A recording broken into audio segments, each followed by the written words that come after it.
Good morning student. પાઠ 17 તારાઓ અને સૂર્યમંડળ આપણો લાસ્ટ વિડીયોમાં પૂર્ણ થયો હતો. આજે આપણે પાઠના સ્વાધ્યાયના પ્રશ્નના જવાબની ચર્ચા કરીએ. સ્વાધ્યાયમાં પહેલો પ્રશ્ન છે વિદ્યાર્થી મિત્રો વિકલ્પવાળો. એટલે 1 થી 3 પ્રશ્નો એવા છે કે જેમના વિકલ્પ પસંદ કરીને આપણે જવાબ લખવાના છે. તમે નોટની અંદર વિકલ્પ નહીં લખશો અને ડાયરેક્ટ એનો જવાબ લખી દેશો તો પણ ચાલશે, પણ પ્રશ્ન બરાબર સમજજો મિત્રો. નીચેનામાંથી કોણ સૌરમંડળનો સભ્ય નથી? સૂર્યમંડળનો સભ્ય કોણ નથી એ તમારે લખવાનું છે. લઘુગ્રહ, ઉપગ્રહ, નક્ષત્ર કે ધૂમકેતુ? લઘુગ્રહ, ઉપગ્રહ, ગ્રહો, ધૂમકેતુ, ઉલ્કા આ બધા સૂર્યમંડળના સભ્ય છે, યાદ રાખજો. નક્ષત્ર એ સૂર્યમંડળનો સભ્ય નથી. તમને પ્રશ્ન પૂછ્યો છે કયો સૂર્યમંડળનો સભ્ય નથી, યાદ રાખજો. તો જવાબ આવશે નક્ષત્ર. બીજો વિકલ્પ છે નીચેનામાંથી કોણ સૂર્યનો ગ્રહ નથી? ગ્રહ તમને બધા જ ખબર છે હવે તો. બુધ, શુક્ર, મંગળ, ગુરુ, શનિ, યુરેનસ, નેપચ્યુન અને પૃથ્વી આ બધા ગ્રહ છે. તો આમાંથી કયો ગ્રહ નથી? તો વ્યાધ એ ગ્રહ નથી પણ તારો છે. આપણે ભણી ગયા છે એટલે જવાબ આવશે વ્યાધ. પ્રશ્ન 3. ચંદ્રની કળાઓ થાય છે કારણ કે ABCD 4 વિકલ્પ આપેલા છે, એમાંથી આપણે જવાબ શોધીને લખવાનો છે કે ચંદ્રની કળાઓ થાય છે કેમ, કારણ કે. પહેલો છે આપણે ચંદ્રનો એ જ ભાગ જોઈ શકીએ છીએ જે આપણા તરફ પ્રકાશ પરાવર્તિત કરે છે. બી, ચંદ્રથી આપણું અંતર બદલાતું રહે છે. સી, પૃથ્વીનો પડછાયો ચંદ્રનો કેટલોક ભાગને જ આવરે છે, બધા ભાગને આવરતો નથી. ડી, ચંદ્રના વાતાવરણની જાડાઈ એક સરખી રહેતી નથી. ચંદ્રની કળાઓ થાય છે કારણ કે જવાબ આવશે આપણે ચંદ્રનો એ જ ભાગ જોઈ શકીએ છીએ જે આપણા તરફ પ્રકાશ પરાવર્તિત કરે છે. પ્રશ્ન 4 છે ખાલી જગ્યા. સૂર્યથી સૌથી દૂરનો ગ્રહ ખાલી જગ્યા છે નેપચ્યુન. નેપચ્યુન એ સૌથી દૂરનો ગ્રહ છે. ખાલી જગ્યા ગ્રહ રંગમાં લાલાશ પડતો હોય છે. મંગળ ગ્રહ લાલ રંગનો ગ્રહ છે. આકાશમાં કોઈ ચોક્કસ આકાર બનાવતા તારા જૂથને ખાલી જગ્યા કહે છે નક્ષત્ર. ગ્રહની આજુબાજુ પરિભ્રમણ કરતા આકાશી પદાર્થને ઉપગ્રહ કહે છે. ગ્રહની આજુબાજુ જે પરિભ્રમણ કરે છે તે ઉપગ્રહ કહેવાશે. ખરતા તારા તરીકે હકીકતમાં ખાલી જગ્યા નથી એ તારા નથી. શું છે? લાસ્ટ વિડીયોમાં જ આપણે ભણી ગયા ને, ઉલ્કા છે. ખરતા તારા હકીકતમાં તારા નથી. ખાલી જગ્યા અને ખાલી જગ્યા ગ્રહની કક્ષા વચ્ચે લઘુ ગ્રહો આવેલા છે મંગળ અને ગુરુ. આપણે આકૃતિમાં જોયેલું મંગળ અને ગુરુની વચ્ચે લઘુ ગ્રહનો મોટો પટ્ટો આવેલો છે. 5મો પ્રશ્ન છે નીચેના વિધાન ખરા હોય તો ટી લખવાનું છે એટલે કે ટ્રુ અને ખોટા હોય તો ફોલ્સ એટલે કે ખોટું. પહેલું છે ધ્રુવનો તારો એ સૌરમંડળનો સભ્ય છે, ફોલ્સ. ધ્રુવનો તારો એ સૌરમંડળનો સભ્ય નથી. બુધ સૌરમંડળનો સૌથી નાનો ગ્રહ છે, ટ્રુ, સાચી વાત છે. ત્રીજું, યુરેનસ સૂર્યમંડળનો સૌથી દૂરનો ગ્રહ છે, ફોલ્સ. યુરેનસ નથી, કયો છે? નેપચ્યુન. ઇન્સેટ એક કૃત્રિમ ઉપગ્રહ છે, ટ્રુ. સૌરમંડળમાં 9 ગ્રહો હોય છે, ફોલ્સ. કેટલા છે? 8. મૃગશીર્ષ નક્ષત્ર ફક્ત ટેલિસ્કોપથી જ જોઈ શકાય છે, ફોલ્સ. છઠ્ઠું, કોલમો આપેલી છે એટલે કે A અને B, એની સાથે તમારે કઈ બાબત સંગત થાય છે તે જોડવાની છે. આંતરિક ગ્રહો તો પૃથ્વી અને મંગળ એ અંદરના ગ્રહ છે. બાહ્ય ગ્રહ તો શનિ. નક્ષત્ર ગ્રેટ બિયર અને મૃગશીર્ષ. પૃથ્વીનો ઉપગ્રહ ચંદ્ર. પ્રશ્ન 7. જો શુક્ર સાંજના તારા તરીકે દેખાતો હોય તો આકાશના કયા ભાગમાં તમે જોઈ શકશો? શુક્ર એ સાંજનો તારો છે અને એને આપણે જોવો હોય તો આકાશના પશ્ચિમ ભાગમાં એને જોઈ શકાશે. જ્યારે સૂર્ય આથમે છે ત્યારે. 8મો પ્રશ્ન, સૌરમંડળમાં મોટામાં મોટા ગ્રહનું નામ આપો. કયો ગ્રહ મોટો છે? ગુરુ. સૌરમંડળનો સૌથી મોટો ગ્રહ ગુરુ છે. પ્રશ્ન 9, નક્ષત્ર શું છે? કોઈ પણ 2 નક્ષત્રના નામ આપો. તો નક્ષત્ર એટલે તારાઓનો સમૂહ કે જે ઓળખી શકાય તેવા કોઈ આકાર બનાવે તેને નક્ષત્ર કહે છે. નક્ષત્ર એટલે તારાઓનો સમૂહ છે જે કોઈ ચોક્કસ આકૃતિ અથવા આકાર બનાવતું હોય તો એ નક્ષત્ર કહેવાશે. એમાં કોઈ પણ 2 તમે લખી શકો છો મિત્રો. સપ્તર્ષિ છે, મૃગશીર્ષ છે, શર્મિષ્ઠા છે. પ્રશ્ન 10, અગ્રગણ્ય તારાઓના સંદર્ભિત એનું સ્થાન દર્શાવતું ચિત્ર બનાવો. એટલે આપણે સપ્તર્ષિ અને મૃગશીર્ષની આકૃતિ દોરીને અહીંયા એમાં એના ચિત્રમાં એનું સ્થાન બતાવવાનું છે. આ પહેલો તારો, 2, 3, 4, 5, 6 અને 7 તારાઓ. 7 ઋષિ મુનિઓના નામ પરથી પડેલા આ 7 તારાઓનું ઝુમખું સપ્તર્ષિ તરીકે ઓળખાય છે. એ રીતના આ છે મૃગશીર્ષ. પ્રશ્ન 11, ગ્રહો સિવાય સૌરમંડળના સભ્ય હોય તેવા 2 આકાશી પદાર્થના નામ આપો. ગ્રહ સિવાયના, હમણાં જ વાત કરીએ આપણે. ગ્રહો સિવાય સૌરમંડળના સભ્ય હોય તેવા 2 આકાશી પદાર્થ, ધૂમકેતુ, લઘુ ગ્રહો. આના સિવાયના પણ તમને ખબર છે, ઉપગ્રહો છે, ઉલ્કાઓ છે. આ બધા જ સૌરમંડળના સભ્ય છે. પ્રશ્ન 12, સપ્તર્ષિની મદદથી તમે ધ્રુવના તારાનું સ્થાન કેવી રીતે નક્કી કરશો? સપ્તર્ષિમાં 7 તારાઓમાંથી ચતુષ્કોણ આકૃતિ બનાવતા તારાઓના પહેલા 2 તારામાંથી પસાર થતી સીધી રેખાની કલ્પના કરો. આ કાલ્પનિક રેખા એ ઉત્તર દિશા તરફ આગળ વધારે છે અને એ દિશામાં એક ચમકતો તારો દેખાશે જે ધ્રુવનો તારો છે.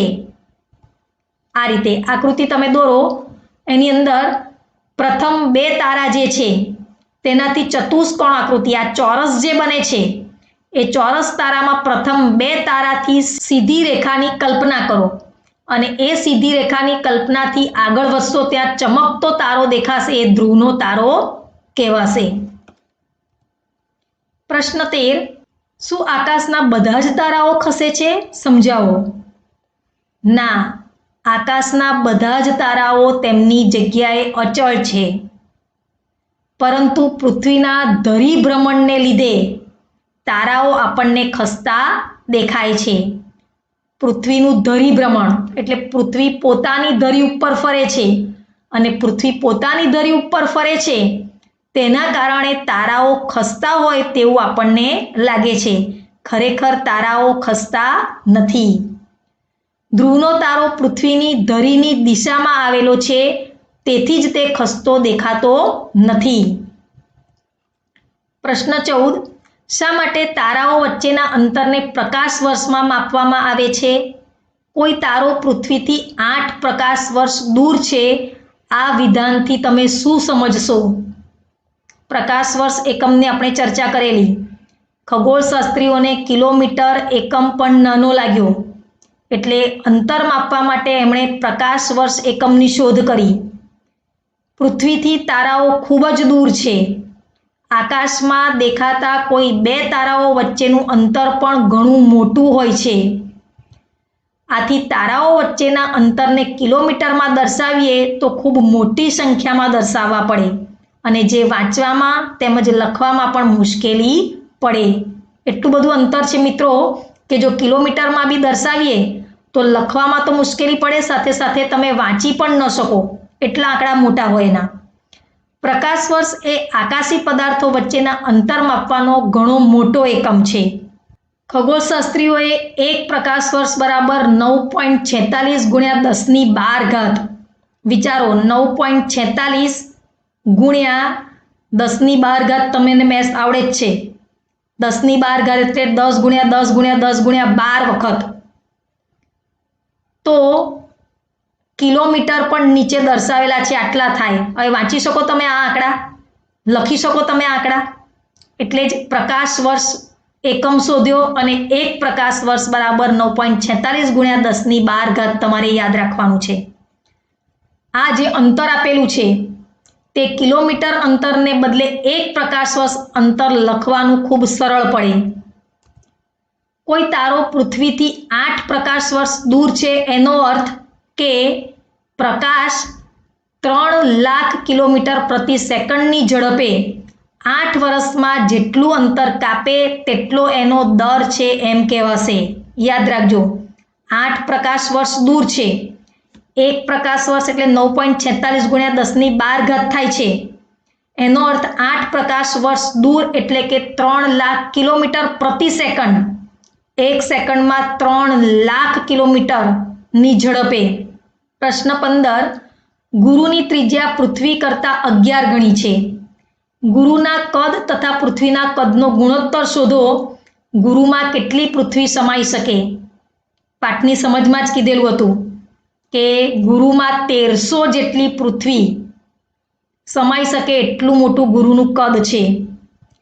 તો આપણે અહીંયા જોઈએ, ગુરુની ત્રિજ્યા બરાબર 11 ગુણ્યા પૃથ્વીની ત્રિજ્યા.